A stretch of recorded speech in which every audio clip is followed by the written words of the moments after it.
Hi, I'm Sean from Easy Street Billiards. Vic's over here off to the side with the dog. Hello. She's gonna check the comments for everybody. Anyone that's interested in saying anything, even hello, she'll be on there saying hi and interrupting as necessary. Today, the topic of this is well, it's really how to stay motivated and interested in the game over the long haul and still be able to improve. I think that people have difficulty with getting through plateaus and the frustrations associated with working towards improving and then also being interested in the game at the same time. So I'm going to explain a couple different. Mostly this is going to be based off of this concept called the long now, which I recently, within the last year or so, came across, which is that if you take a long-term approach, meaning long-term, not one person's lifetime, but like a civilization's lifetime, and understand that it's a complex system that evolves over time, and the mechanism by which that happens is pretty apparent, but it has to do with slow and fast and medium speed moving parts and how all of that kind of blends together to evolve the overall system. So at the base layer, the slowest moving parts, so for pool, I'm going to just analogy all this to pool. In pool, what you're really trying to do is understand all the things that will never change in your lifetime and get good at all that and understanding all of that. Meaning that if you're playing a pool table, the physics are not going to change, most likely. Now, how the physics apply to the specific equipment will change over time.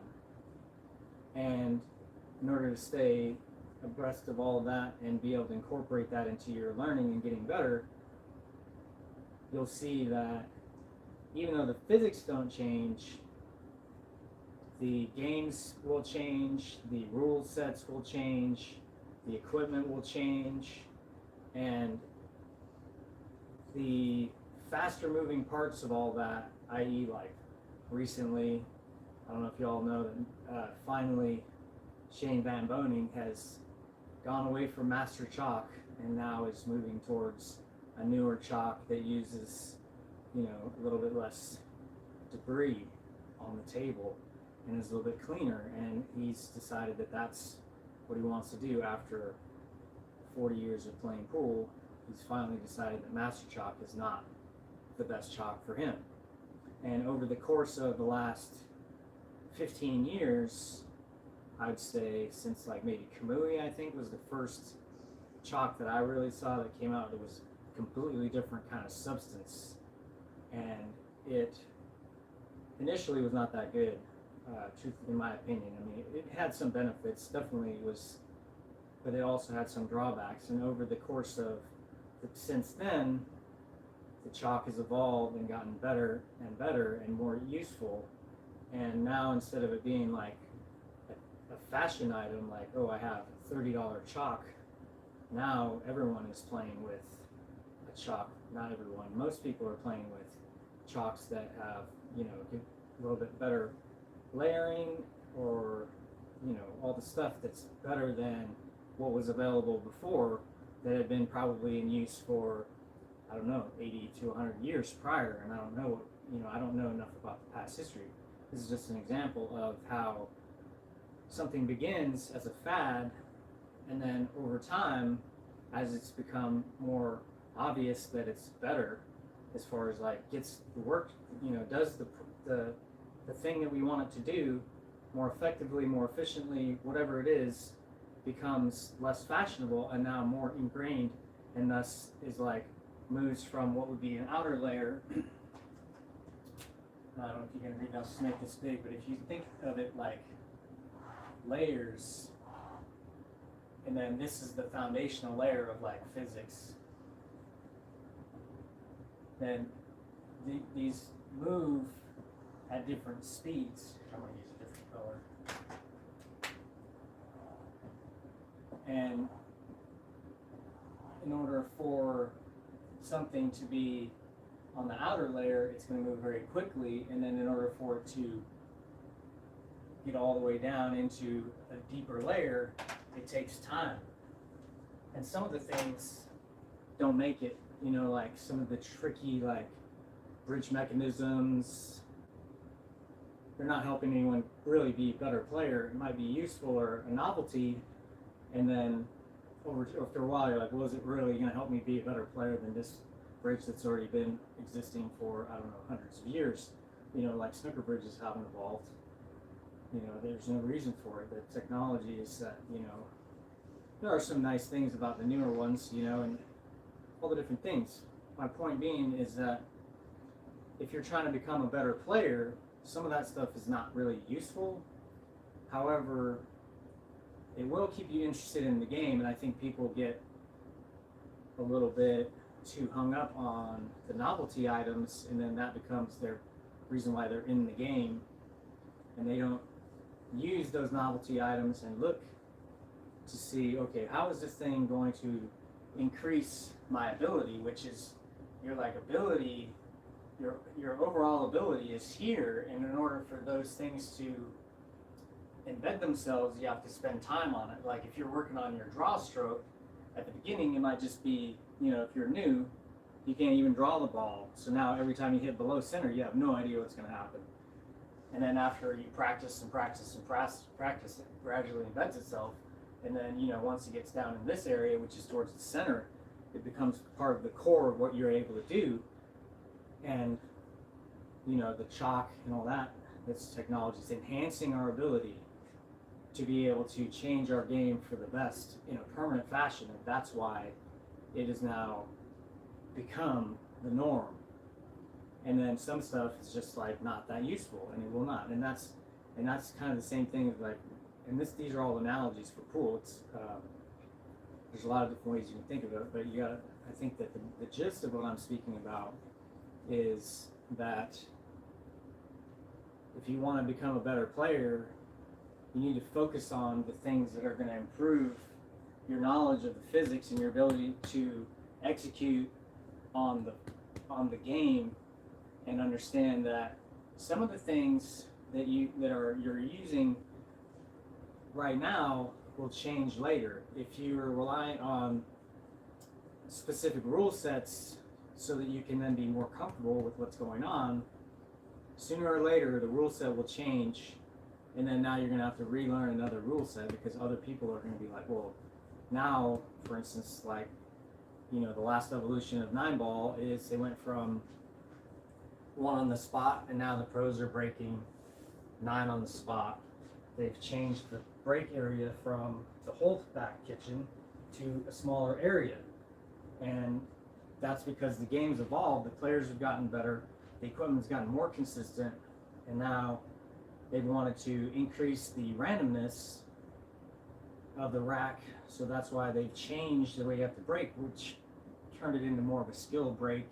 And then the conditions of the table actually drastically affect what's going on, and that randomness makes the game a little bit more difficult to offset how much higher quality the players have gotten, because not just because the players have gotten better, it's also because the equipment has gotten more consistent.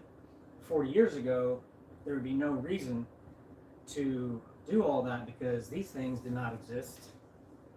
You had to rack on the table, and any table that had any kind of wear on it, or even not, even a new table with, you know, it was difficult to rack the balls perfectly consistently, and thus there was randomness inherent to the break, and that was taken away with these template racks, which is fine, but all that's done is then now it was required a rule set change, and that's the adjustment that's been made, where now I don't know what the next advancement's going to be.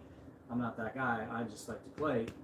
But my point is that if you give too much of your attention to the rules, to the equipment, like that's going to change over time and evolve over time, then it can take away from you focusing on what's going to make you better as a player. And if this channel is primarily dedicated towards helping you improve as a player and giving you a different, maybe spin on a perspective to help you see, okay, what kinds of things am I paying attention to right now that are actually, in the long run, not going to help me play better pool.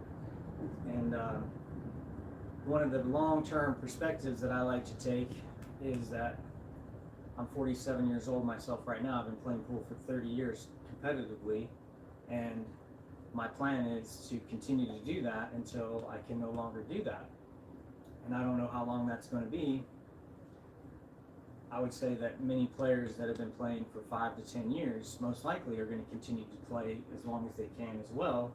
And I think that most of them, in fact probably all of them, would prefer to continue to improve over that whole time as much as they can be, physical limitations, aside. At some point, once your body starts to, you get older, your vision starts to go, your flexibility goes down, your stamina maybe, or you have work-life balance issues. As a young person, maybe you can play pool 100 hours a week. Whereas, if you have a kid and a job and a marriage and all that stuff, now you're limited to a lot less time. And that's just the life change that happens.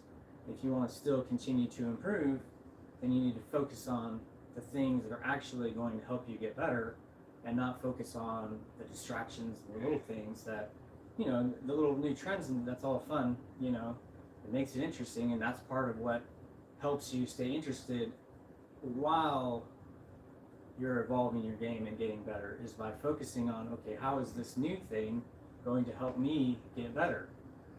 By folks, like for instance, we can speak about the template rack. Okay, well, now that the template rack is existing, now learning how to break a certain way instead of just smashing as hard as you can, because the randomness was in the rack. Now the randomness has been taken out of the rack, and now it's become, instead of a power thing, it's a technical thing. And then now, in order to get better, we need to advance our technique using this equipment, knowing that these template racks are probably not going anywhere. I don't know what the next thing is going to be, but if you want to advance your technique, spending energy learning how to break properly with the equipment that you're going to be playing with is pretty much mandatory. Anyone that is practicing with these template racks and then using them properly, learning proper break technique with the equipment, are going to have an advantage over someone that does not. Not to say that you can't do whatever you want. Of course you can. That's part of the point of, if you want to do what you're doing, go for it. It's your right, and it's part of how you can stay interested, is that you can do whatever you want. That's what's beautiful about it. Is your own self-expression is the whole game. It keeps you here. My goal is to open people's eyes to a few things that maybe they're not aware of, so that they can then continue to improve, or at least hold steady with the gains that they've made in their life, and not kind of feel like not motivated to play and not have as much interest because you're like, oh, I'm not seeing any growth. I keep buying a new cue, or I buy a new shaft, or I'm changing tips, or whatever, and it's like it keeps me in there, but then at the same time, I'm like, I haven't really gotten better in 5 to 10 years, and why is that? And the point of that, I would say, the reason why is because you're not focusing on how is this thing going to evolve my game technically, how is it going to improve my stroke, improve my ability to execute over the long haul. And I think that if you take a long-term perspective, is that it's not so much about how good of a player you become, because obviously how good you become has a lot more to do with how much sacrifice of time you're willing to put into the game, more so than your actual talent or ability. It's more about like setting your life up a certain way. If you want to be a professional pool player, you have to, find enough resources to be able to travel extensively.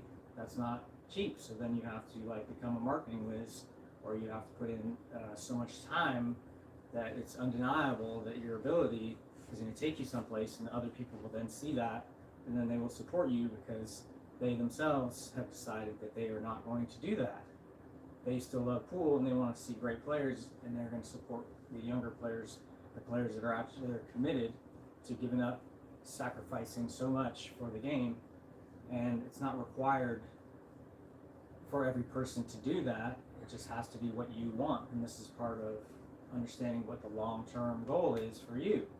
If you want to have at the end of your career, and this is like the physics of the game, and then I would say above that, the layer is like, if you want to be known as a nice person or a valued member of the pool community, then in order for that to happen, this is going to be here. It's like when you start out as a young person, no one knows you, no one knows how good you're going to be.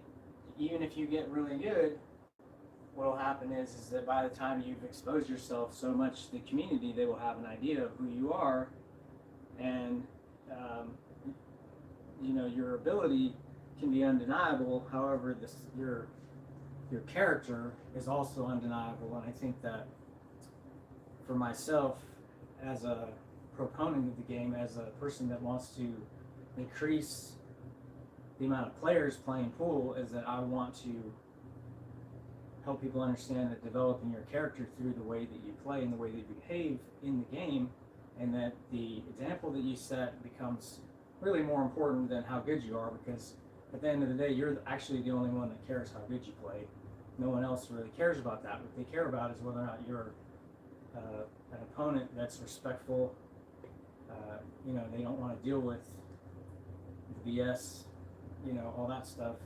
And that if you're younger or you have an attitude, it's going to be more difficult for you to really find longevity in the game, because you're going to be constantly searching for people that will accept you for who you are without having to create some sort of like tension, and the easier you can learn how to negotiate through your, like, modifying your own responses to what's going on, will then help you have longevity in the game, because you're going to have more support. It used to be, you could be however you want, and everyone just dealt with it, and that's becoming less and less the way. Now it's more about, like, if you want to get sponsors, if you want to be a great player, you also have to be a good person, because there's plenty of people out there that are not good people that are great players, that they have a way tougher time long term, because they're not contributing to the environment in a positive way. And I think that a lot of people, especially as you get older, or if you're like you haven't started playing pool when you're 10, you don't have probably the actual capacity to become a pro unless you give up everything else. And all that is, to me, is like, okay, well, for me, I focus more on my attitude than on my game. I focus more on displaying myself and presenting myself as a habit in a higher vibration sense, or in just a better way, because I think that over time that makes more sense. Thinking from a long-term perspective is that the game is bigger than we are, and that is what creates a better culture, which is what's down here as the second layer above the physics of the game is culture. There's organizations like government, like government bodies, and this would be like the WNT, etc. They're the ones that make the rules, and then the rules are up here, and then all that stuff is there. But if the culture of the game is really where, over the course of your whole life, you can make an impact in that, because if you play pool for 30 years, then you will be down here. People like Efren Reyes, Earl Strickland, Ralph Souquet, all those people that just played in that 4-person tournament in the Philippines, those are all legends. No one that knows anything about pool, that follows, the old players, will ever not remember those people. And they all have a legacy. Concentrate on your legacy, not necessarily how great you were. No one remembers how many tournaments Ralph Souquet won. All I know about Ralph Souquet is that he seemed like a fierce competitor, but he always seemed to be having fun, had a smile on his face, And then you could speak about someone more like Earl Strickland, for instance, who always seems like he has a bone to pick with somebody in the crowd. And yeah, he's a talented, great player, and he's fun to watch. I would not choose to be Earl Strickland if I could be as good as Earl Strickland is. I would not choose to be that way, even if that was the trade.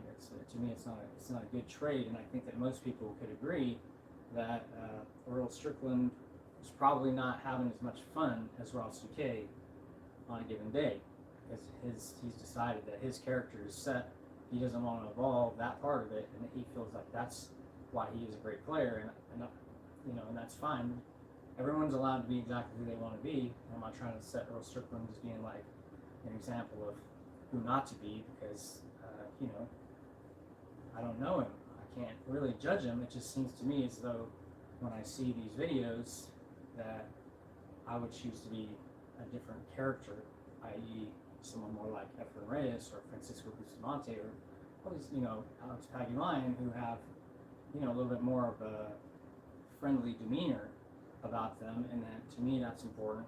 Might not be important to you, but by setting things into motion, as far as like I want to respond to events differently in this top layer of little choices that we're making, new things we're adding to our game.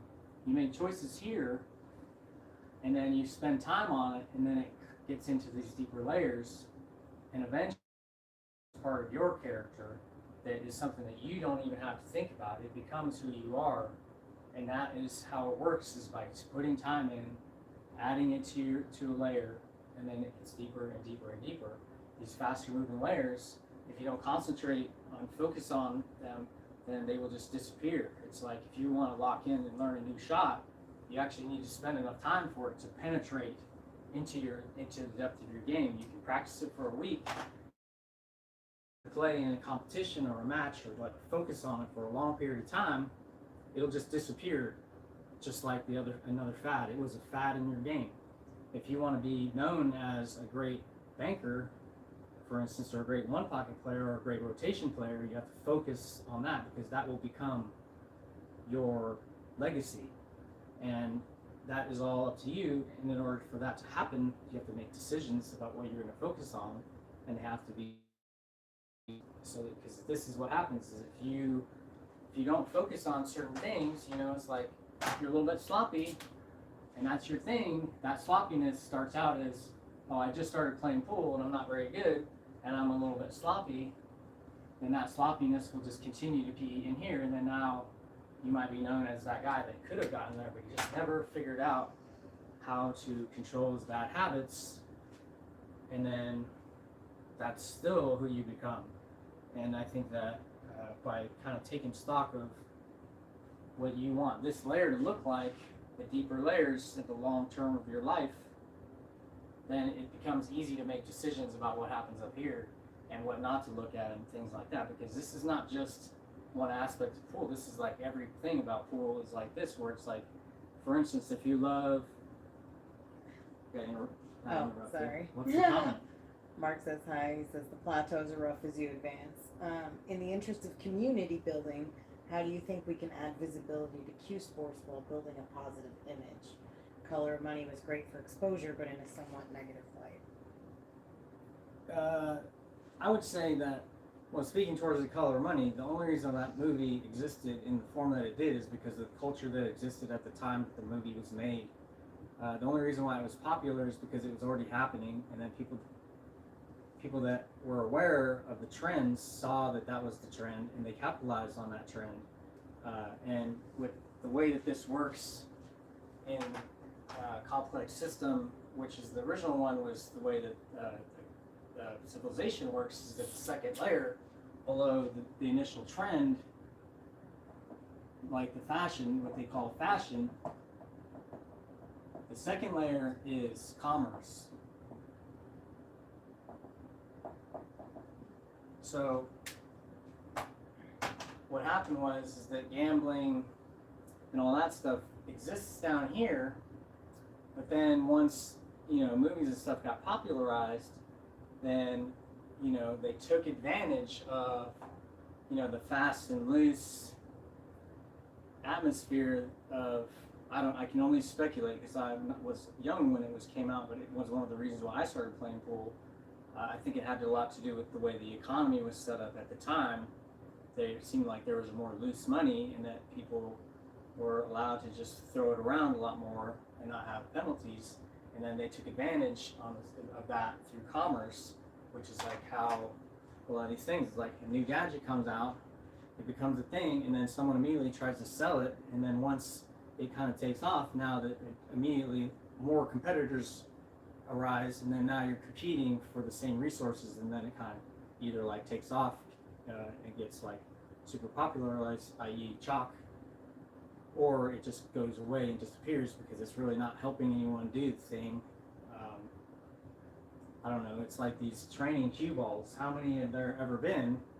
And then it's like, well, which ones of them are actually proven to show that it's going to make you a better player? I don't think that hardly any top players that I know of would say beyond beginning layer of player, like at the beginning it helps you, but once you've learned enough of the base layer of physics, you realize that what you need to do is just become more capable of performing the stroke, and then it's more about the work of developing your stroke. So I'd say, like, speaking towards helping the game advance, is that if we become better people and then we promote the game in a better way, and we become people that other people want to spend more time with, then the things that we do will become more popular because we become more popular, because we become more relevant as the culture is evolving. And I think that if you see the trend of, for instance, like this is something that Vic and I are very conscious of based on our situation, is that we quit drinking a few years ago, and that we've also noticed that we're not the only ones. In fact, it's a huge trend, and alcohol companies are really in a different situation than they were 10 to 15 years ago.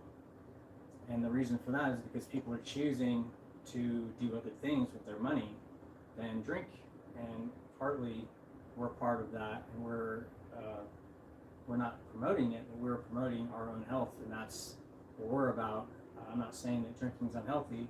It was for me, and I know that they agree with that, and that that's part of it, is that if we have habits that we know we shouldn't have and we don't do anything about it, it's not going to help the game get better, because other people, they're like, oh, well, I don't want to play pool because everyone that I know that plays pool just plays pool in the bar, and all they do is get wrecked, and then it's sloppy and whatever, and then it's not as much fun for someone that's not trying to be in that world. And part of what we're trying to do with pool, not what we're trying to do, but what we're doing with pool, is we're going to create a place where you don't have to deal with that whole part of the economy, because it's not going to exist as part of our economy for what we're doing. And we're taking the plunge. We're taking that leap, and most people don't believe that it's possible. But like I said, this is how it works, is that everything starts out as fashion. It's established in pool that drinking and gambling are part of the culture.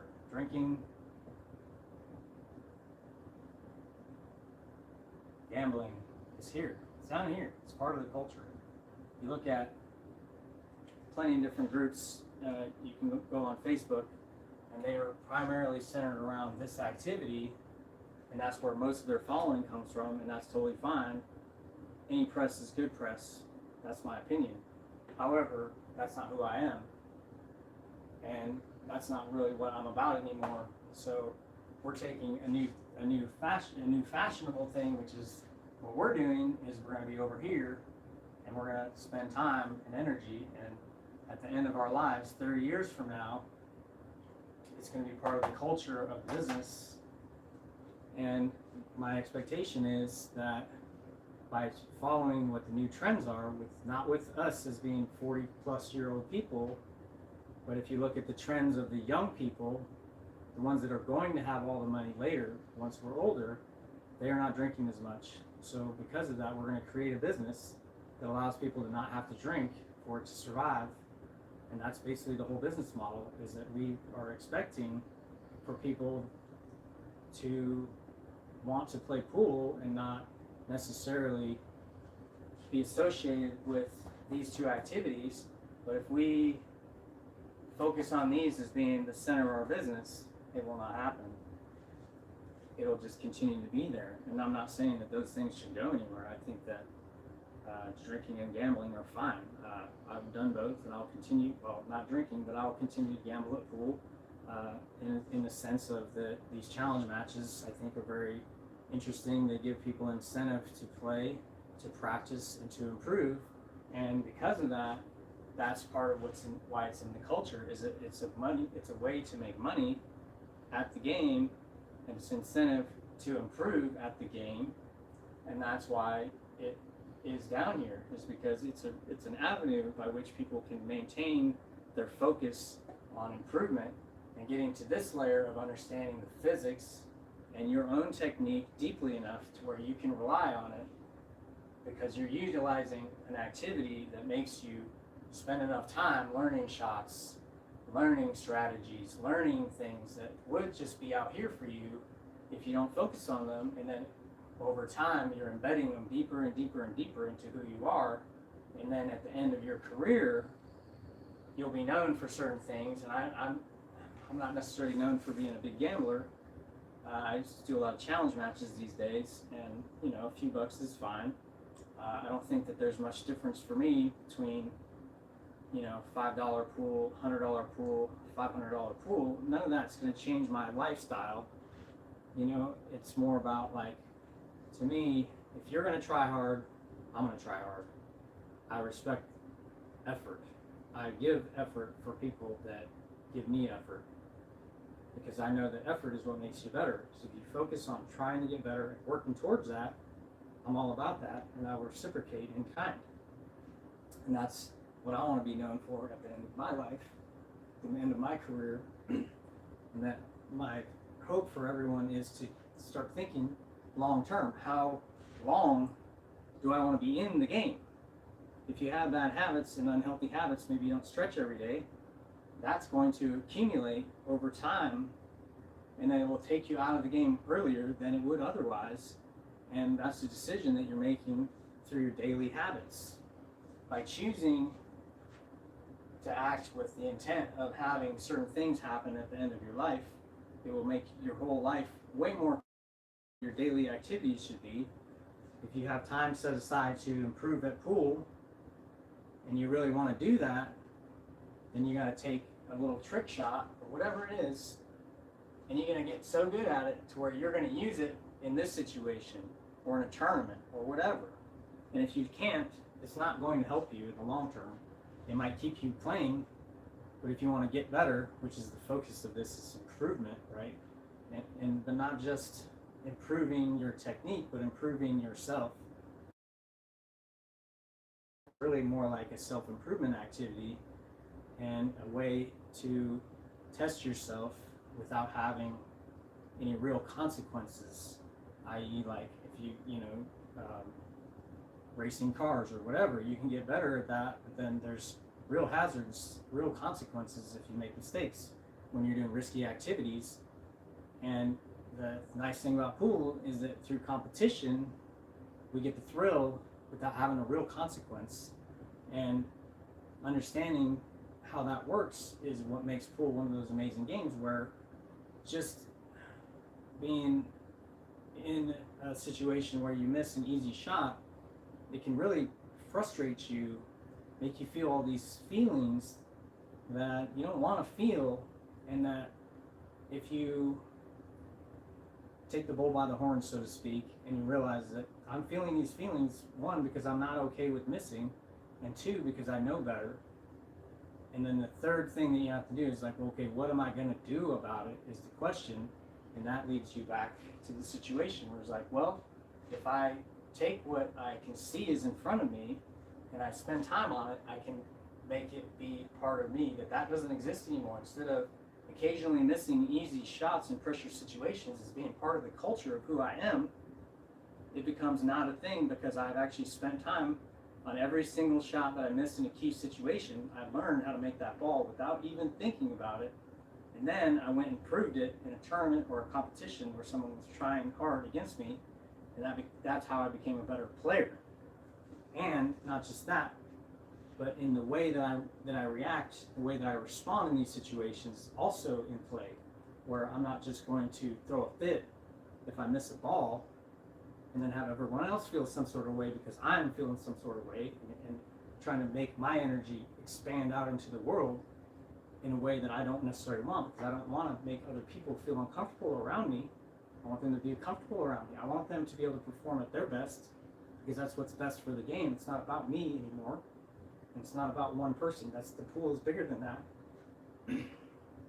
And that's part of what we have to get behind, is that we've got to enhance the game, and that allows us to then not even really worry so much about our own egos, because our egos are actually the thing that's in the way of making the game better and ourselves better, if that makes sense. And I think it would, if you really take a step back, that if we became better players and better people, the game itself would get better, because then we'd contribute positive energy, positive skill, and then we can contribute more to other players that are trying to get better.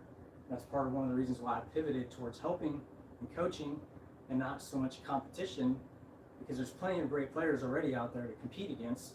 I don't have to necessarily be one of them, but I can help players that are trying to get better, improve their skill, and improve their knowledge, and improve their characters, do that through my own advancement of those things. And by sharing and by helping, you yourselves are going to learn how to then know that you actually know the skill. If you can't demonstrate it to someone, do you really know it? And that's the challenge that I've come across, is that I won't tell someone how to do something if I can't do it myself. Because how can you? You can't demonstrate it. Why should they even listen to you?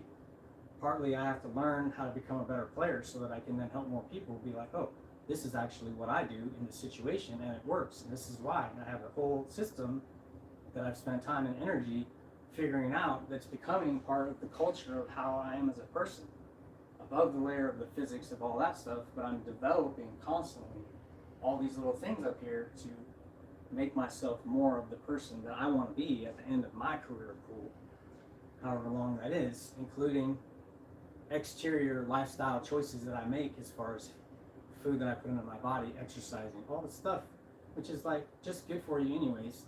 And my recommendation is to really take a step back from what you decide that your daily habits are, and then decide, okay, what do I really want my life to look like at the end of my pool career? And then, how do I want people to see me at the end of that? How are people, if you look really long term, you're going to be talking about, like, who's going to be at my funeral? What are they going to say at my funeral? And I know that's a little bit morbid, but at the same time, it's going to happen. We all are going to die. And as you get older, I think you start to think about it more and more. But I think the younger you are, just earlier you start thinking about that, being like, what am I going to be like at the end of my life?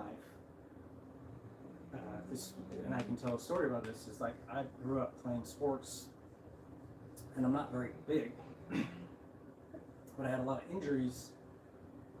So when I found pool, I realized that this is a game that I can play forever, and that's why I started playing. And it's fascinating on its own. The thing about pool that's great is you don't have to be smart, you don't have to be strong, you don't have to be anything. All you have to do is be willing to do the work. And that's why I got better, because I realized that I could put all of my energy into it, and no one could stop me from being good at it because they're bigger than me, or faster than me, or younger than me, or any of that. I could just be as good as I am, and no one's stopping me physically wise, mentally, any of that stuff. And I know that most people think that I'm an intelligent person. Maybe I am, but that doesn't mean anything when you're trying to make the 9-ball in a key game. How smart you are is actually more of a hindrance, I think, than anything else. If you've done the work, you've done the work, and you don't have to second guess yourself. And I think that intelligence is almost a hindrance in a way to pool. In some ways, it may be helpful when you're explaining things after the fact, but while it's happening, all that words you're using to describe what's going on is actually just in the way of making the ball go in, which is a physical activity. Once you've done enough reps to have the muscle memory and have the feel of what you're doing, then intelligence is not even a factor. And that's what's beautiful about it, is that you can learn tactics through experimenting, through falling on your face and realizing I don't want to fall on my face like that anymore, and I can just ask bro over here that's been playing for 30 years, and he'd be like, oh well, I would have just done this because of these different reasons, and all you have to do is listen, and then if you don't like what he says, then don't do it. Doesn't matter. Or you can try it, and then you can put a little bit of time in, put it in this category, and then if you try it for a month, you don't like it, boom, on to the next thing. You got 30 years, 40 years, 50 years if you start early enough to learn plenty of different stuff. Thing is that you got to spend time on each and every one of those little things in order for it to become part of who you are, which is down here. Does anybody have any more comments? Acer Tracks 1573 says, let's go, willingness is key. We've had a lot of conversation about the football coming up, so other than that. Nice. Yeah, there's not much more going on with this. I feel like I've done a good job of explaining how by taking the trends and the little fashionable things and the new things and taking a look at them and being like, how can I utilize that? You know, and not just that, but like if I want to add a new skill to my game, because you have your bread and butter abilities. In order for that to change, you have to take something that is not part of that and develop it, and then have it gradually become part of a bigger ability, and then you grow through taking small things, implementing them repeatedly through discipline and habit, and then it becomes part of you because you're who you are as a cultural person, as how people would define you from the outside, not necessarily how you define yourself, is just through the things that you do, your activities. My typical responses in different situations is the way that other people view my character. It's nothing to do with what I think I am. That's not what happens. It's like your ego is telling you that you are a certain thing. What you actually do is who you are. And I think that all of that stuff can be changed. I can start saying, instead of, this is one of the things I always bring up, and which is one of the most simple and yet nuanced and subtle things that I can explain to people, is that when you introduce yourself to someone or you say hi to someone that you know or don't know, and you ask them how they are, you know exactly what kind of person they are by what they say, because the answer to that question is a habit, and you know exactly what their mindset is by the answer that they give you. And I think that most people would be like, oh, that's not true. But if you actually paid attention to your own response, it would actually show a great deal about your actual mentality most of the time.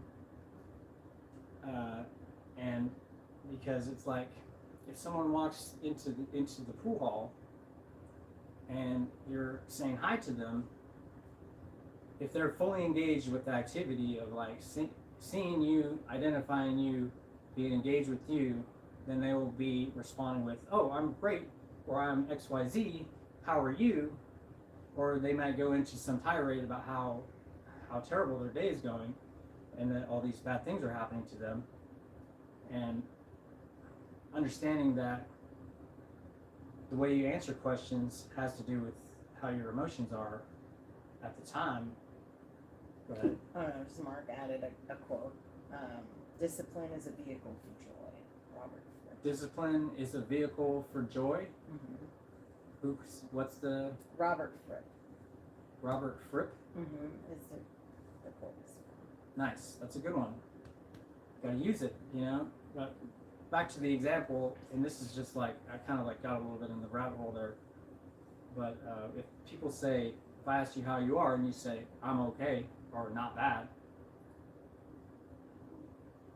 you could say I'm good, excellent, fabulous, all the different things, and whether or not you're feeling that way isn't actually what's important, because the habit is what you do say.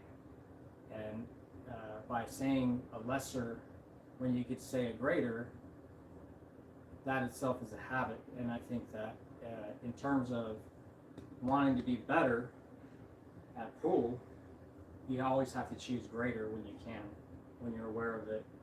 And that becomes its own habit, is searching for the best thing to do at the moment to help you achieve what's important to you, which is, if you take sight of it, is the end game.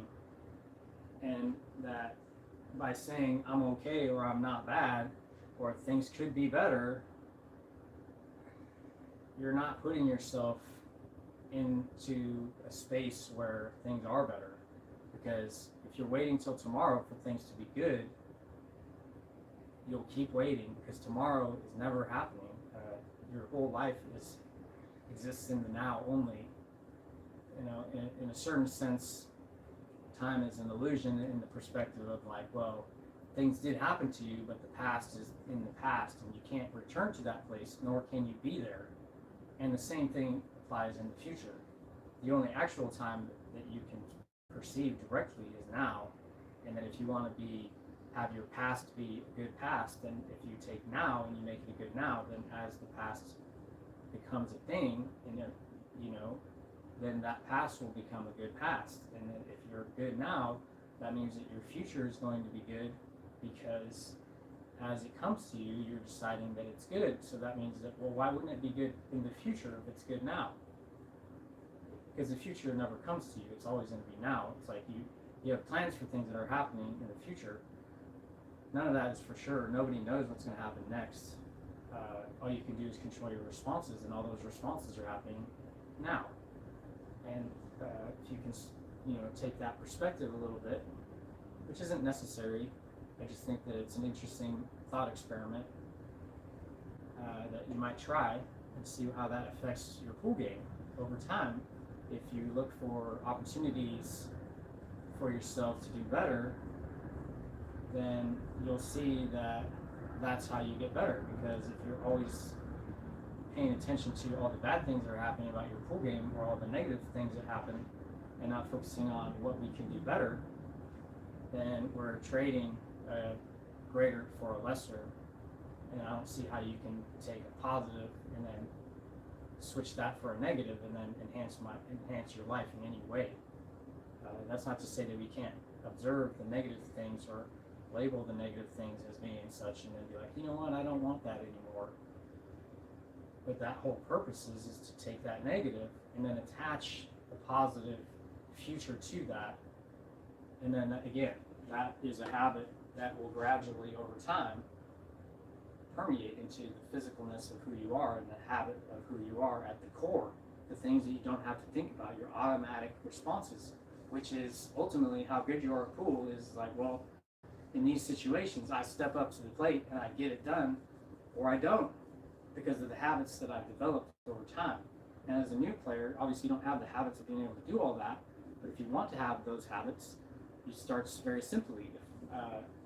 If you feel like you're not down over the ball proper on a shot, well, then you need to lock in how to get down proper, or you at least know what it feels like to be down proper. Lock that in so much that you never deviate from that, unless you're emotionally compromised, in which case now it's all about getting your emotions right, because it's like we are always looking for better, looking for greater. Then now it's like, well, I know that I'm solid here, but maybe I can change that and get better. And that's where adding a piece comes in and goes in. And this is all just, every single thing is that, in a sense, because we are complex systems inherently. Pool is a complex vehicle, and that's what makes it interesting, is that you can get, into the, museum of cues, different pool tables that you can play on, different cloth, different chalk. Go ahead. Acer Tracks 1573 said, like, how are you? Acer Tracks is Mike, by the way. Mike. Got it. Mm-hmm. How are you blessed was my go-to answer. This year the answer is, how are you is loved and sent. Still practicing it in public. That leads to some interesting conversation. Nice. Yeah, I love that. As you try to, as you evolve your responses, you are evolving, and that is the beauty of it, is that we're not stuck anywhere. We're choosing to be stuck by using the same responses. I just was watching a pool video about grip the other day, I don't know if y'all are familiar with Barry Stark, who's a snooker coach, and I don't even know if he's still alive. He was old when I was watching that video, and it's a 10-year-old video.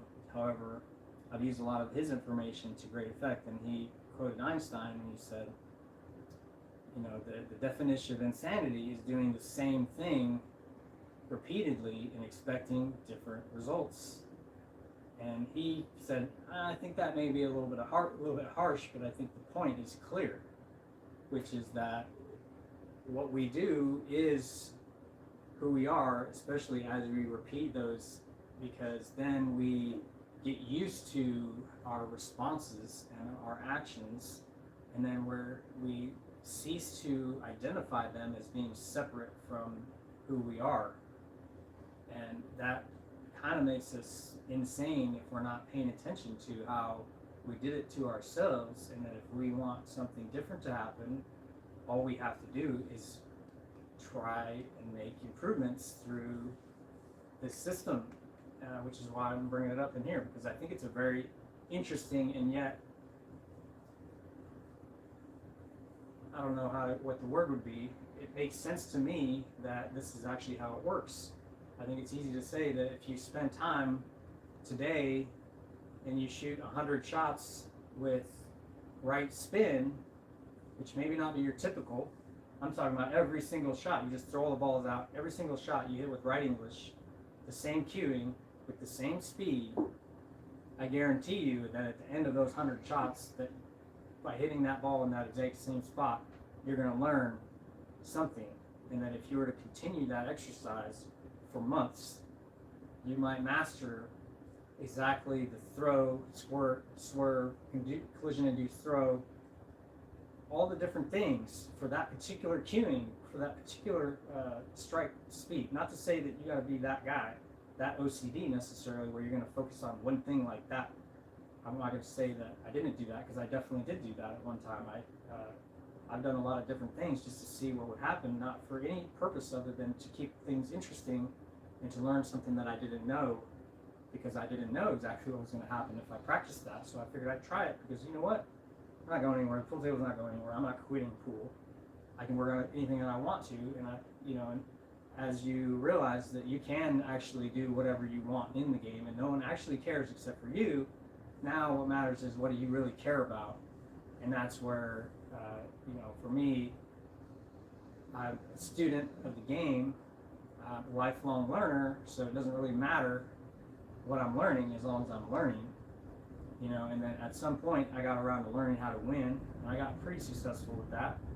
And once I realized that, I was like, well, now what I need to do is actually just learn more shots. And I'm like, well, dang, this becomes a challenge, because I don't really have time for all of that anymore. And now I'm like, okay, well, what's next? What can I learn now to keep myself relevant, and keep myself energized and playing pool? And that becomes this whole project that we're on now. Because I pivoted, because I've decided that at the end of the day that I want to contribute to the game and not take away from it.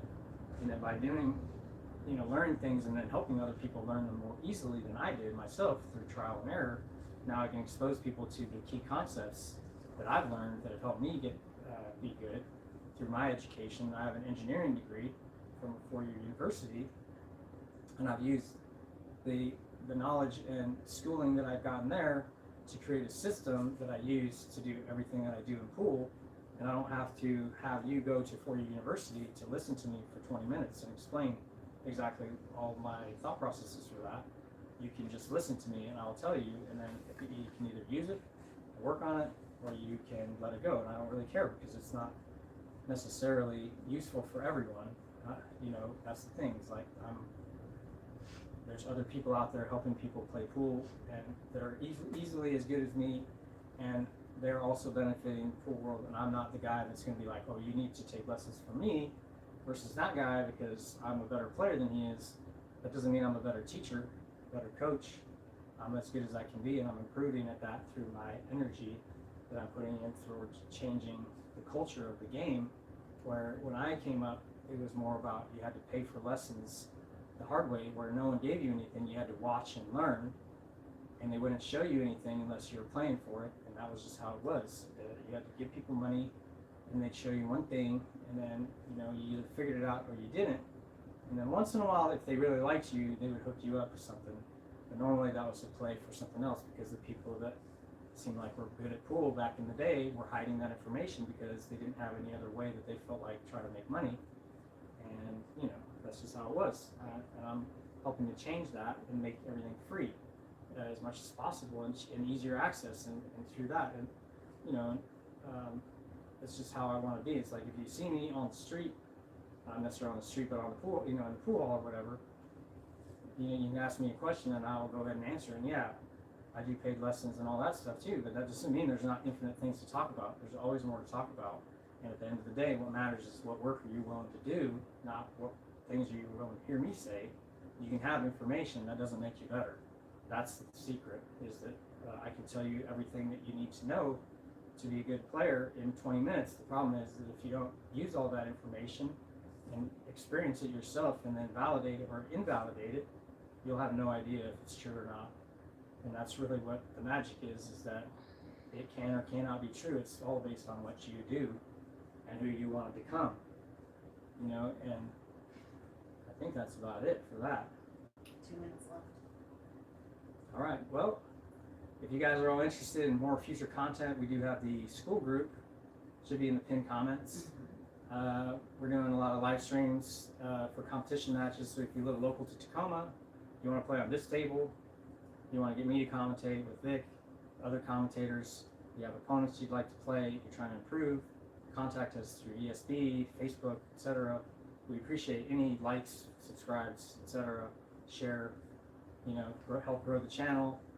Eventually we'd like to monetize so that we don't have to ask for money from other people. We can just get YouTube to pay us, and that would be sweet. And if you guys can help us through that avenue without actually spending any of your own energy, just pushing a couple buttons, which you're already doing, just hit a different spot instead of the one to go to the next video, the one like, and then you can go to the next video. It's that simple, it really is, and it would help us a lot. So I appreciate all your time, and thank you so much.